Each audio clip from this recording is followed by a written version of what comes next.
So to me, Lent is, we talk about prayer and fasting and almsgiving, but it's really about kind of getting my heart ready for the miracle of Easter and just how that's part of my life every day. Yeah.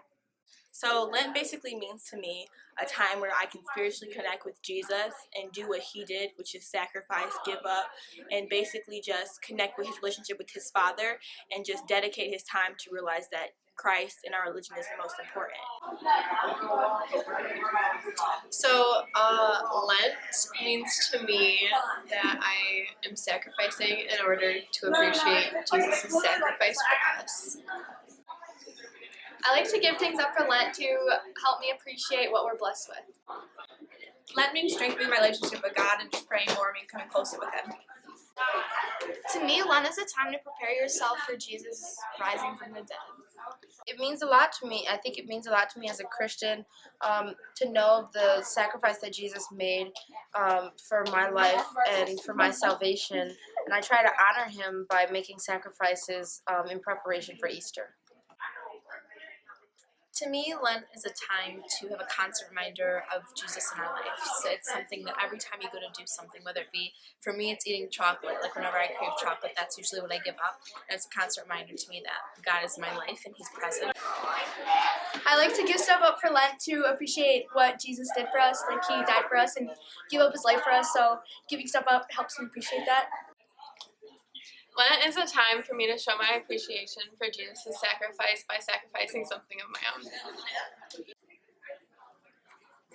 own. Lent to me means basically just it's in preparation for when Jesus comes again and kind of waiting for him. It's like a celebration almost. And it kind of reminds me of Christmas in a way because it's, again, just waiting for Jesus. Hi. For Lent this season, I usually end up giving up Diet Pop, but this year I think that I'm trying to focus more on not giving something up, but adding something. So I'm going to try and add more prayer than I usually do, so I have a richer prayer life during the season of Lent. I haven't thought yet about, people talk about what they're giving up. Last year, something that I tried to do was to really make sure to kind of put all my devices away and really spend family time not attached to a device. And I loved that and continued to do that throughout the year. So I will probably focus on that again and, extra prayer too. And what I'm giving up this Lent season is meat, because I feel like I eat it all the time. I love meat, and that's something that is really important to me. So if I give up something that's important and precious, I can really understand what Jesus did. But not only that, I'm planning to volunteer 100 hours in the Lent season so I can really connect with the community.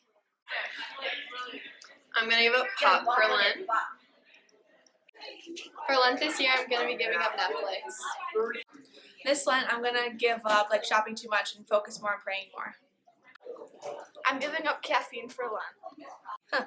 Well, I haven't put too much thought into it, but usually I do give up some type of food, and I definitely always give up pop, and depending on the year, juice. One time I gave up all meat, but this year I think I'm just gonna really just try to eat healthier as a whole rather than giving up specific types of food. And then during Lent, I also try to do some sort of volunteer, whether it's going through my church or through another organization, just because not only are we called to give things up, but we're also called to serve during the time of Lent. For Lent this year, I'm giving up chocolate. I'll be giving up pop and candy for Lent. Well, this year I'm giving up junk food in general and eating out because I eat out a lot. And it's become a problem. And usually, my parents and I, we go to Mass every Sunday, especially for Lent, and